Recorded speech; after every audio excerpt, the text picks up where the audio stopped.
around 1750, you can say. This was the period when industrialization started in Western world, and due to industrialization, big factories were established and capital intensive technological based economic system emerged.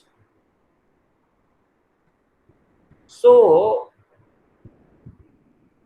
we find that capitalism has some ingrained qualities, or due to, those quality, many things can be done, and there are so many things which cannot be done. So let us start with the presentation.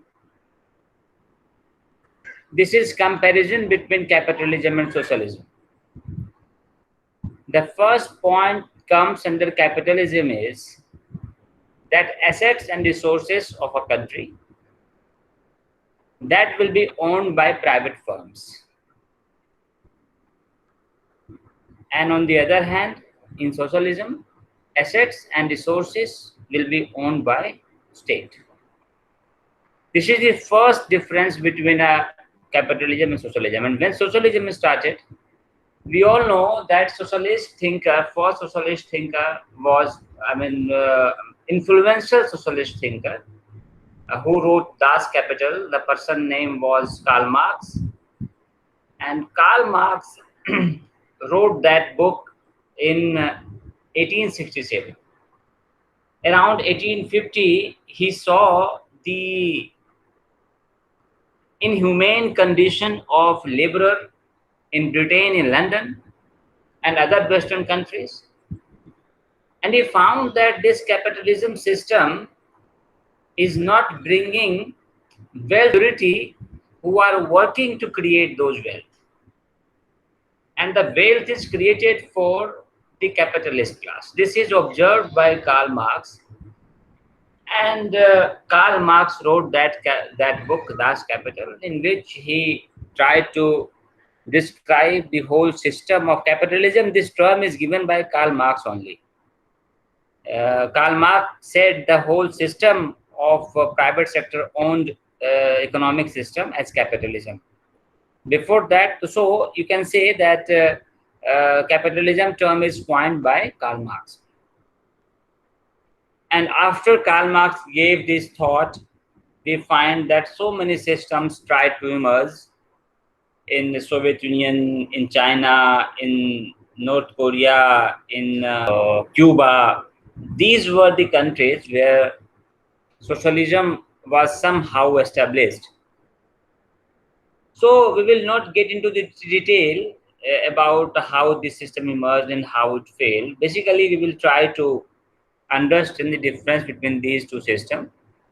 So first, you got the point that resources, all the resources will be owned by private firms in capitalism, and resources owned by a state in socialism system. Second point is that income will be determined by market forces. What will be the income of a particular workforce? It will be decided by market forces. It means, suppose an engineer should get lakhs of rupees, a technical person should get more than a person who is doing physical work. All these things will be decided by market force. A person who is building a house, that person will be paid less, and the person who designed that house, that person will get more. All these things will be decided by market force. It means that market decides that which work is more important and which work is less important, and accordingly they pay for work done by a particular workforce.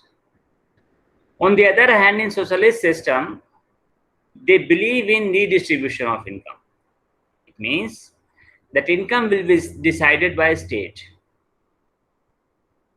you may say that more deserving people may get less in a socialist system, and on the other hand, a less deserving person may get more in socialist system. But basically, the system socialism believes in equality kind of thing, so they redistribute income so that equality can be maintained within a society.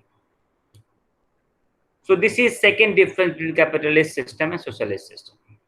Third point is price will be determined by demand and supply. More demand, more supply. Right? Price, how price will be determined? Less supply, more demand, price will increase. Less demand, more supply, price will decrease. This is how it works. It is done by market force. Price is determined by demand and supply system of market forces. On the other hand, in socialism, state control the price.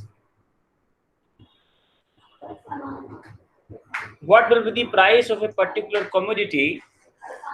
It will be decided by state. So there are some negative points of both the systems also. First, in capitalism, it brings inequality. Market may fail.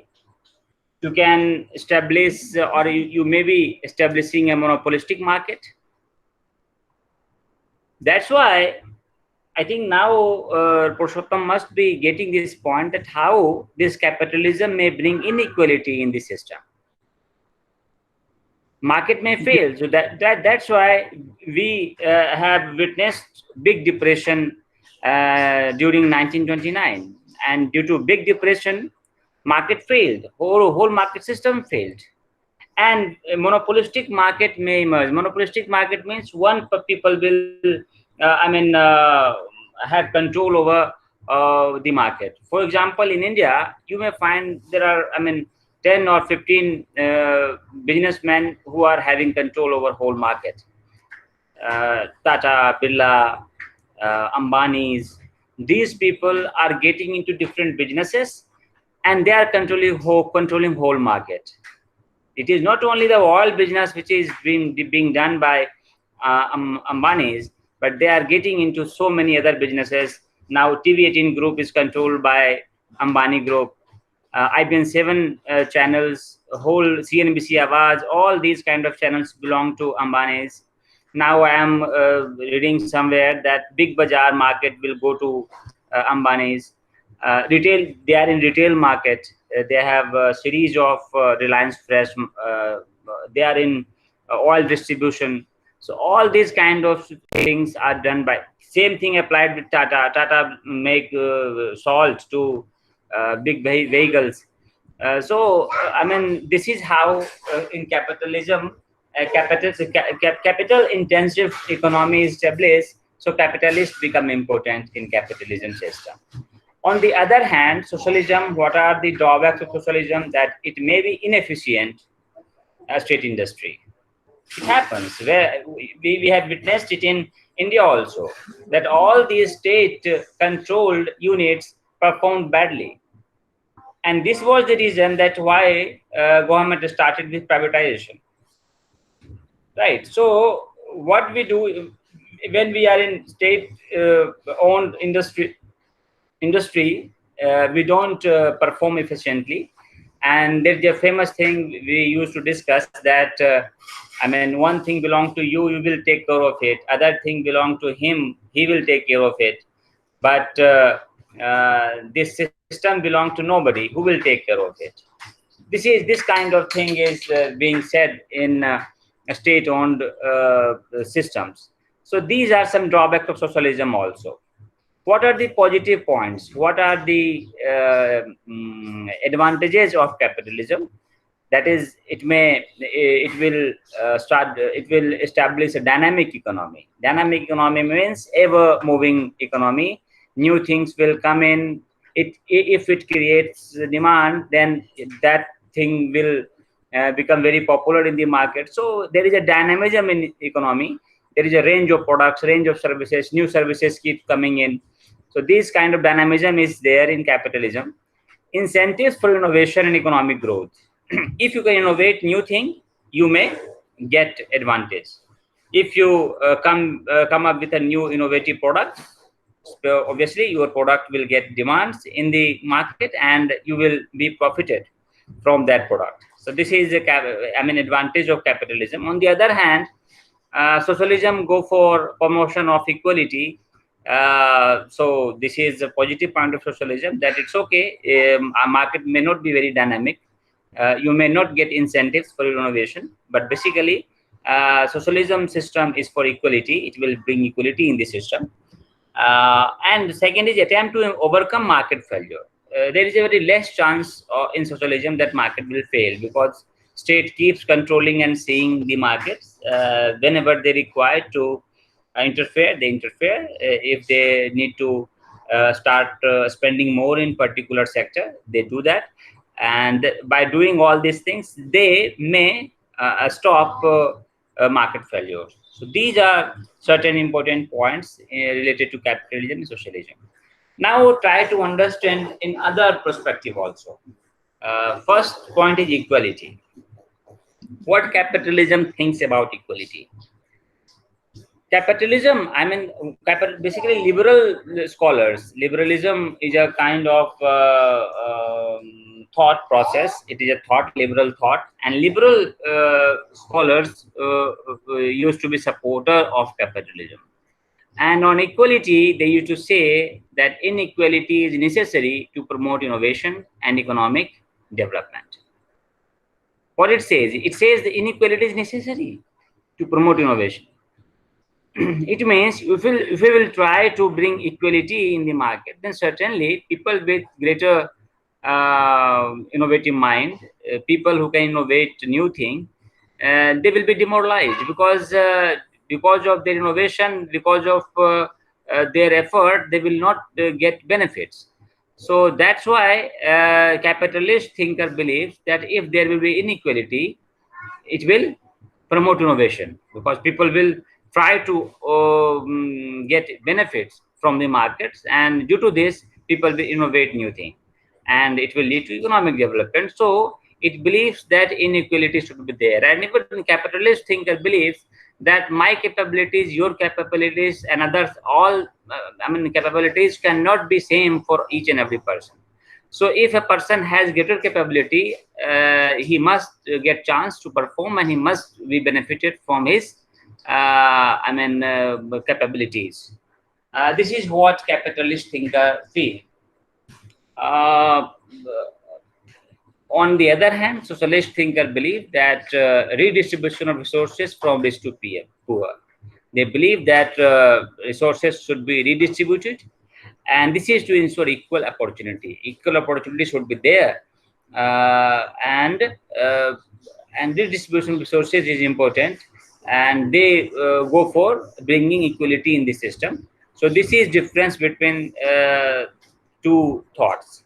Second point is unemployment. Unemployment, a state does not provide jobs. Capitalist thinker believe that it is not work of a state to provide jobs.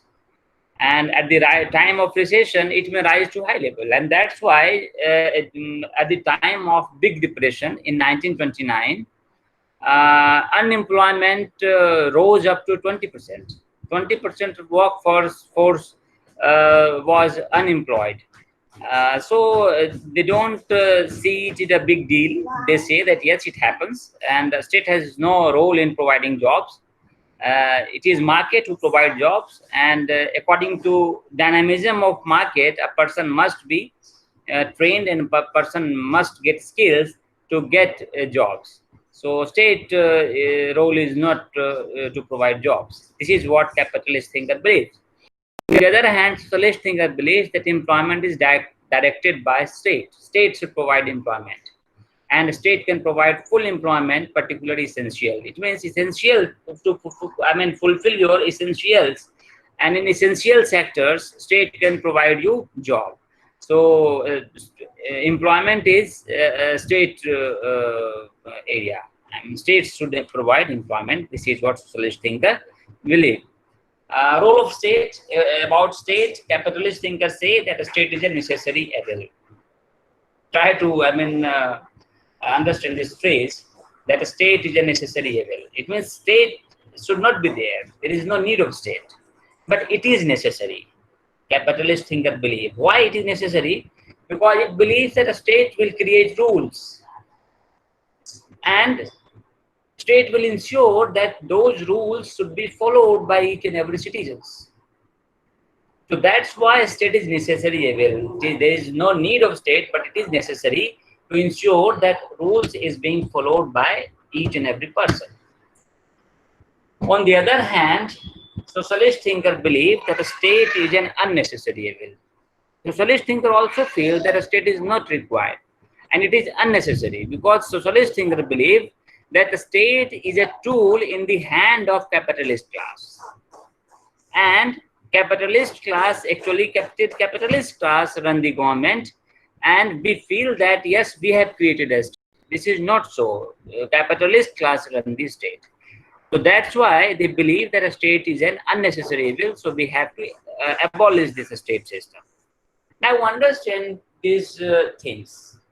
I mean, take the example, if you say that a person with greater capability must be given chance to perform and get benefits. And state role is to see that no one should disobey the law. And there is no state function to bring equality, to give equal opportunity. No, state should not do so, because each and every person perform according to their capabilities. Now I have one question, and even socialist thinker raised this question, that do you feel that capabilities belong to you, or capabilities belong to the society? If you are more capable, then who made you capable? If you are incapable, then who made you incapable?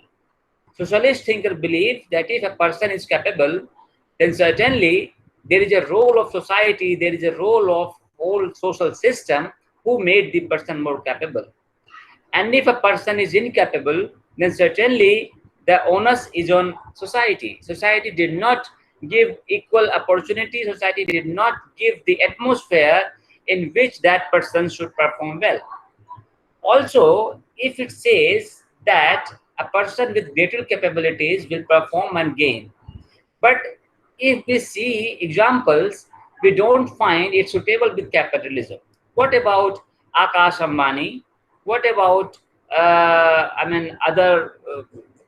sons of these billionaire people? How can we say that they are better capable? These persons have greater capabilities. They have not got any challenge in the market. They got the higher kind. They got opportunity. They got that business from their fathers, and that's why they are considered more capable. And think about a person with greater capabilities. Do you think that the person with greater capabilities can counter Ambani's, can counter Tata's, can counter Birla's? So this thing is not correct, that due to capabilities you earn. No, this is not due to capabilities, because this is due to capital, due to your family business, you get benefits. So these are some contradictory points. Even socialist thinkers say that if they will bring equality, but do they bring equality? Experiences say that socialist systems did not bring equality. In Soviet Union, in China, in other countries, it became a exploitative system, and they, on the name of social good, they exploited the society. And this thing should be taken care, and that's why socialism failed. And due to socialism failure, now we have only one system, right? So in capitalist system, you may now understand that yes, there will be monopolistic market. You may understand that there will be few capitalist people who will control the market. There will be inequality. So in this system, you cannot think of greater equality, right? So this is what I try to give you today in today's lecture. Now you can ask questions. Sir,